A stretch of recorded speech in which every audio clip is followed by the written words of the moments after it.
Hey guys, तो guys जो लोग मेरे इस चैनल से काफ़ी लंबे टाइम से जुड़े हुए हैं उन लोग को पता होगा मेरे पास पिछले एक महीने तक जो प्राइमरी फ़ोन था वो था मेरे पास पोको X3। और गाइस वो एक one of the best phone था, मतलब अपने बजट में बहुत ही कमाल फ़ोन था। तो गाइस मैंने अपने पोको X3 को सेल कर दिया था और गाइस एक और नया फ़ोन परचेस किया जो कि पोको X3 से मच बेटर मेरे को लगा, जिसका नाम है सैमसंग गैलेक्सी F62। और गाइस ये बहुत ही तगड़ा फ़ोन है और आज की इसी वीडियो में मैं 5 पॉइंट ऐसे बताने वाला हूँ जिसकी वजह से मैंने पोको X3 को सेल करके और इस वाले फ़ोन को परचेस किया है। बट वीडियो को अगर आपने अभी तक लाइक नहीं किया तो फटाफट लाइक कर दो और चैनल सब्सक्राइब नहीं किया तो वो भी जल्दी से कर दिएगा, क्योंकि हम ऐसी ही कमाल की टेक्नोलॉजी और गैजेट रिलेटेड वीडियो लेके आते रहते हैं। तो वैसे पे सैमसंग गैलेक्सी F62 के 5 पॉइंट्स है, उनमें से जो पहले नंबर का पॉइंट है जो कि मेरे को पर्सनली बहुत अच्छा लगा वो है गाइस यहाँ पे इसका डिस्प्ले। तो गाइस यहाँ पे हमको इस फोन में 6.7 इंच का एक बहुत ही तगड़ा बड़ा वाला डिस्प्ले देखने को मिलता है। मानता हूँ पोको X3 में भी 6.7 इंच का डिस्प्ले था, बट गाइस यहाँ पे जो इसका सबसे बड़ा पॉइंट मेरे को लगा जिस वजह से मैंने इसको परचेस किया डिस्प्ले के लिए पर्सनली, तो गाइस यहाँ पे जो है एक सुपर एमोलेड प्लस डिस्प्ले है। यानी कि अगर आप बेसिकली किसी भी फोन को परचेस करोगे तो उसमें आपको या तो एमोलेड डिस्प्ले देखने को मिलेगा या फिर सुपर एमोलेड देखने को मिलेगा। बट गाइस ये जो है एक सुपर एमोलेड प्लस डिस्प्ले है जो कि एक फ्लैगशिप फोन्स में यूज़ होती है सैमसंग की में। तो गाइस वो डिस्प्ले हमको इस फोन में यहाँ पे देखने को मिलती है और काफ़ी तगड़े इसके पंची कलर से काफ़ी ज़्यादा शार्प दिखता है और काफ़ी नेचुरल जो है हमको इसमें व्यू देखने को मिलता है। सैचुरेशन वगैरह हम अपने हिसाब से कर सकते हैं, इसको इंक्रीज़ कर सकते हैं, डिक्रीज़ भी कर सकते हैं इस डिस्प्ले पर, क्योंकि इसमें छोटे छोटे LED यूज़ होते हैं जो काफ़ी तगड़े होते हैं। और बैटरी सेविंग में भी एक काफ़ी तगड़ा डिस्प्ले माना जाता है जो एमोलेड डिस्प्ले होता है वो। अब दोस्तों बात करें नंबर 2 जो कि है इसका प्रोसेसर। तो गाइस यहाँ पे हमको देखने को मिलता है एक्जीनोस की तरफ से आने वाला 9825 प्रोसेसर जो कि 7nm यानी 7 नैनोमीटर की टेक्नोलॉजी पर बेस्ड है।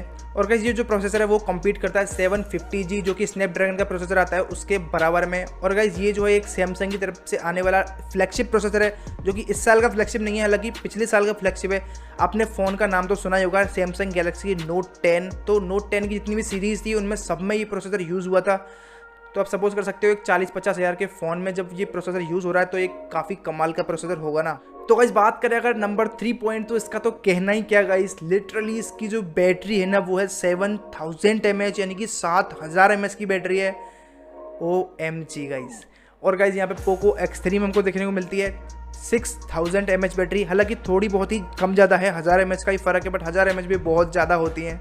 तो गाइस आप सपोज कर सकते हो super AMOLED plus display 7 nanometre का जो प्रोसेसर है वो, और यहाँ पे 7000 mAh बैटरी।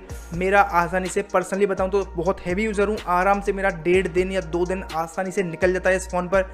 आप सपोज कर सकते हो यार 7000 mAh बैटरी कितनी तगड़ी होती है। बट गाइस आपको पता है हर चीज़ परफेक्ट नहीं होती, तो यहाँ पे भी हमको एक ड्रॉबैक देखने को मिला है सैमसंग वाले फ़ोन के साथ में कि यहाँ पे हमको जो 25 वाट का चार्जर देखने को मिला है। फास्ट चार्जर ही बोलते हैं वैसे तो, 18 वाट से ऊपर वाले सारे फास्ट ही होते हैं। तो यहाँ पे हमको 25 वाट का फास्ट चार्जर देखने को मिलता है जो कि अप्रोक्स 1.5 से 2 घंटे में हमारे इस फ़ोन को कम्प्लीटली चार्ज कर देता है। कंपनी तो 1 घंटे का क्लेम करती है, बट मैं बता रहा हूँ 1.5 से 2 घंटा लगता है आसानी से, तो फुल चार्ज हो जाता है 1.5 से 2 घंटे के अंदर अंदर। ये बड़ी बैटरी है तो चार्जर भी बड़ा देना चाहिए था। अगर बात करें पोको X3 की तो यहाँ पे हमको जो है 6000 mAh की बैटरी देखने को मिलती है और जो चार्जर है वो हमको 33 वाट का देखने को मिलता है, तो बहुत अच्छी खासी बात है यार ये तो। अब अगर बात करें 4th पॉइंट की तो गाइस 4th पॉइंट भी काफ़ी ज़्यादा कमाल का है, हालांकि मेरे को इतना मैटर नहीं करता क्योंकि मैंने कैमरा परचेस कर लिया तो इससे वीडियो शूट होती है मेरी।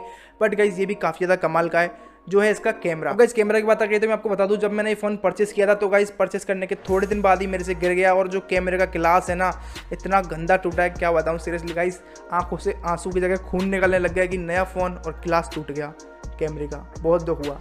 बस यहाँ पे हमको 64 megapixel plus 12 megapixel plus 5+5 megapixel के जो है कैमरे देखने को मिलते हैं। 64 है हमारा प्राइमरी मेन कैमरा, 12 मेगापिक्सल है हमारा यहाँ पे अल्ट्रा वाइड, और जो 5 मेगापिक्सल है वो है डेप्थ या फिर आप पोर्ट्रेट कैमरा भी बोल सकते हो, और 5 है माइक्रो कैमरा।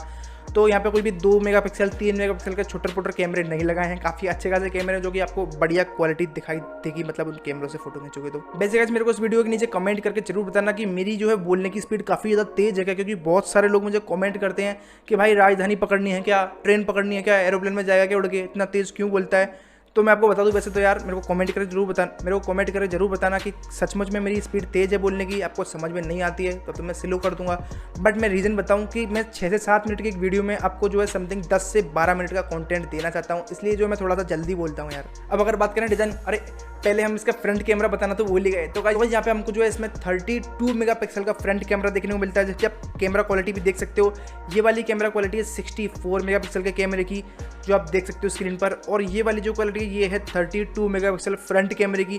दोनों की क्वालिटी आप देख सकते हो कैसी जो है इसकी क्वालिटी हमको देखने को मिल रही है। वहीं अगर बात करें हाईएस्ट वीडियो क्वालिटी की, तो यहाँ पे हमको जो है 4K में वीडियो मिल जाएगी। 30 FPS पर ये शूट करता है 4K पे, तो ये भी काफ़ी डिसेंट सी क्वालिटी है, ठीक है। बट सैमसंग है तो बहुत अच्छी खासी क्वालिटी हमको देखने को मिलती है।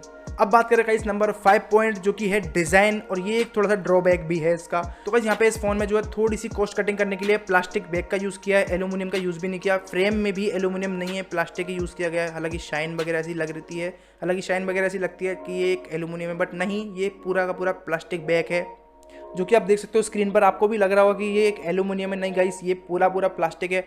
और ये मेरे को काफ़ी अच्छा इसका एक पॉइंट लगा था उस टाइम पर। बट गाइस जो एक ड्रॉबैक है वो ये है, जो काफ़ी बुरा है, काफ़ी ज़्यादा बुरा है सीरियसली। इस पर हल्के से में ही बहुत ज़्यादा स्क्रैच लग जाते हैं। हल्का सा अगर नाखून भी लग गया तो स्क्रैच आपको इसमें आसानी से देखने को मिल जाएंगे।